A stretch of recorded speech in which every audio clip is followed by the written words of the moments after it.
told your friend you're not okay? And tell me what's wrong and why you never said you felt that way. BRI Liga 1 tahun 2023-2024 hampir menyelesaikan putaran pertama. Artinya, jendela transfer paruh musim akan segera dibuka. Hal inilah yang harus dimanfaatkan oleh tim-tim Liga 1 agar memiliki skuad yang lebih kuat.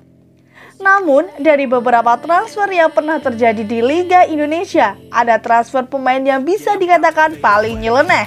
Regulasi yang kurang tegas dalam mengatur proses perpindahan para pesepak bola tampaknya membuat proses transfer di Indonesia masih jauh dibandingkan negara-negara Eropa. Beberapa kisah unik dan aneh sempat mewarnai perpindahan pemain di Indonesia dari satu klub ke klub lainnya. Berikut ini adalah kisah transfer paling nyeleneh yang pernah terjadi di Liga Indonesia. Kontrak seumur jagung. Transfer yang pertama dialami oleh Greg Nwokolo pada tahun 2016. Pemain yang saat ini sudah menjadi warga negara Indonesia dan membela Arema FC pernah mengalami transfer yang aneh.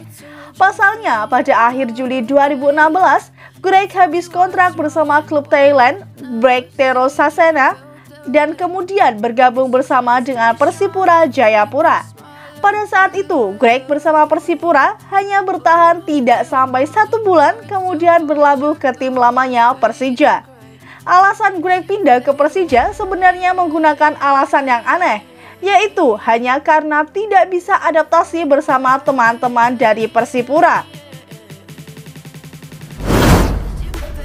Milih jadi PNS. Transfer yang kedua sebenarnya juga terbilang aneh, yaitu Octavianus Maniani yang kita kenal dengan nama Okto Maniani. Pada saat itu, Okto membela tim Persiba Balikpapan dan Okto memilih untuk pensiun dini dan memilih untuk meneruskan pekerjaannya sebagai seorang PNS di Papua. Namun setelah itu, dia malah bergabung dengan Arema Kronus dan tetap mempertahankan dirinya sebagai seorang PNS.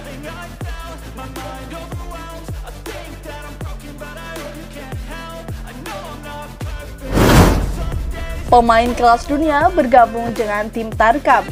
Transfer ketiga begitu sangat mengejutkan. Pemain sekelas Eric Djemba yang pernah bermain dengan Manchester United dan Aston Villa pada tahun 2013 malah bergabung dengan tim Persipa Padalarang yang saat itu merupakan tim Tarkam.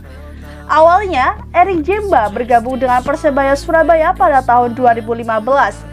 Namun karena PSSI dibekukan oleh FIFA, akhirnya nasib Djemba terkatung-katung dan akhirnya memilih bermain dengan Persipa Padalarang.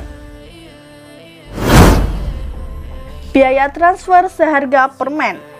Transfer yang paling nyeleneh adalah biaya transfer seharga permen atau 100 perak. Ini terjadi pada tahun 1996 yang dialami oleh Indrianto Nugroho. Pada saat itu, Indrianto membela tim Arseto, yang saat itu Arseto sedang menghadapi persengketaan dengan Pelita Jaya Purwakarta yang sama-sama ingin memiliki Arseto. Akhirnya, setelah berunding dengan kedua belah pihak, Indrianto hanya dihargai 1 permen yaitu 100 perak. Setelah transfer itu terjadi, Indrianto dijuluki Mr. Cepat.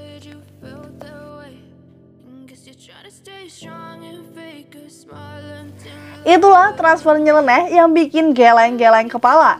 Selanjutnya, ada transfer nyeleneh siapa lagi ya? Tulis di kolom komentar.